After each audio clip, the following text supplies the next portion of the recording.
25 जून और 26 जून 1975 की उस काल रात्रि को 51 वर्ष के बाद भी देश की जनता भूली नहीं है।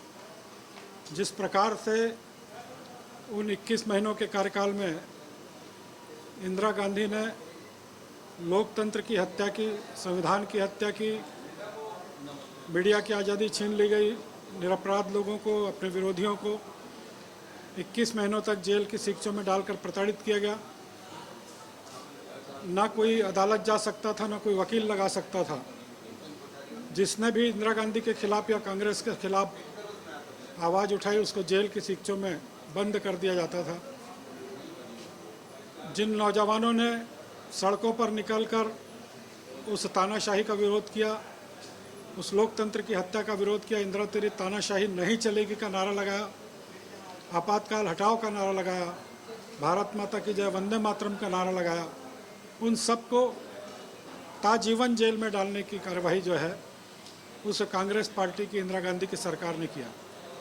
इंदिरा गांधी और पूरी कांग्रेस पार्टी लोकतंत्र की हत्यारी है, उस समय भी थी, आज भी है।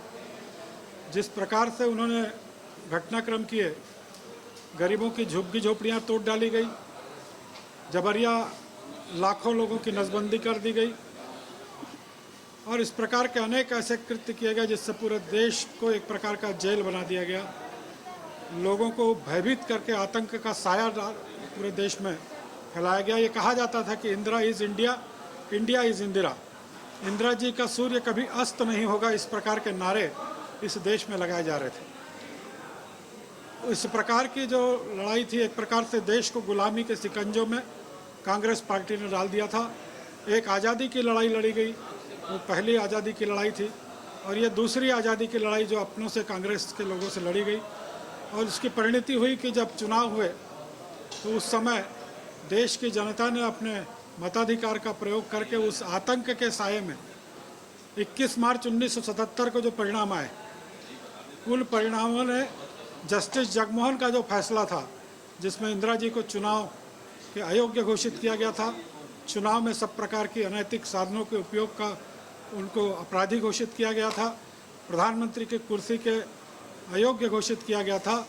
देश की जनता ने उस अदालत के फैसले पर अपने एक वोट से 21 मार्च 1977 के जो चुनाव हुए उसमें लोकतंत्र की विजय हुई और इंदिरा जी सहित सारा कांग्रेस पार्टी का कैबिनेट, केंद्र का कैबिनेट पराजित हुआ, कांग्रेस के दिग्गज पराजित हुए और देश में जनता पार्टी की सरकार बनी। लोकतंत्र बहाल हुआ। तब से जिस देश में लोकतंत्र की जो रक्षा है वो जनता ने इस प्रकार से की। वोट का एक महत्व किस प्रकार से यह भी साबित हुआ, तानाशाही इस देश में नहीं चल सकती, ये भी साबित हुआ। और कोई भी अगर तानाशाह बनने की कोशिश करता है तो देश की जनता अपने मताधिकार से उसको और लोकतंत्र की विजय का ही रास्ता दिखाती है। ये भी भारतीय जनता पार्टी ने पूरे देश भर में 91वें वर्ष पर अनेक कार्यक्रमों की योजना की है। माननीय प्रधानमंत्री जी ने 50वें वर्ष में संविधान हत्या दिवस के रूप में पूरे देश में शासकीय स्तर पर और पूरे देश की जनता के लिए कार्यक्रम की घोषणा की।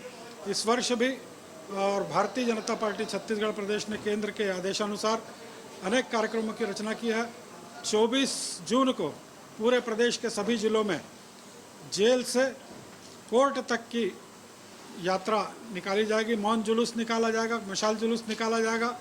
कांग्रेस के उन अत्याचारों की तख्तियाँ लगाकर, बैनर लगाकर जो है एक बार देश की जनता को बताया जाएगा कि किस प्रकार से कांग्रेस ने कृत्य किए। उन पर फिल्म प्रदर्शित की जाएगी सरकारी स्तर पर और भारतीय जनता पार्टी प्रदर्शनी के माध्यम से सभी जिलों में और उनके कृत्यों की प्रदर्शनी लगाकर छायाचित्रों के रूप में और उनके चित्र बनाकर उनके जिस प्रकार से अदालतों की हत्या की गई, न्यायपालिका की हत्या की गई, इन सब का वर्णन करते हुए कितने लोगों की मृत्यु हुई, झुग्गी झोपड़ी तोड़ने में कितने मरे, नसबंदी में कितने मरे, ये सारा चिट्ठा जो शाह आयोग ने अपनी रिपोर्ट में लिखा है उनका भी प्रदर्शन जो है भारतीय जनता पार्टी हर जिले में करेगी।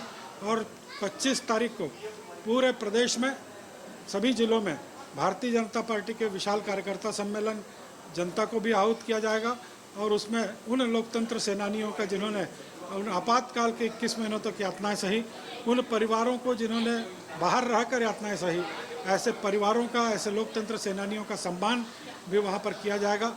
इस प्रकार के कार्यक्रमों की रचना भारतीय जनता पार्टी ने बनाई है और माननीय मुख्यमंत्री जी हर वर्ष जो है लोकतंत्र सेनानियों को बुलाकर पूरे प्रदेश के उन परिवारों को बुलाकर सम्मानित करते हैं और 28 जून को पंडित दीनदयाल ऑडिटोरियम में पूरे प्रदेश के मीसाबंदी परिवार आएंगे।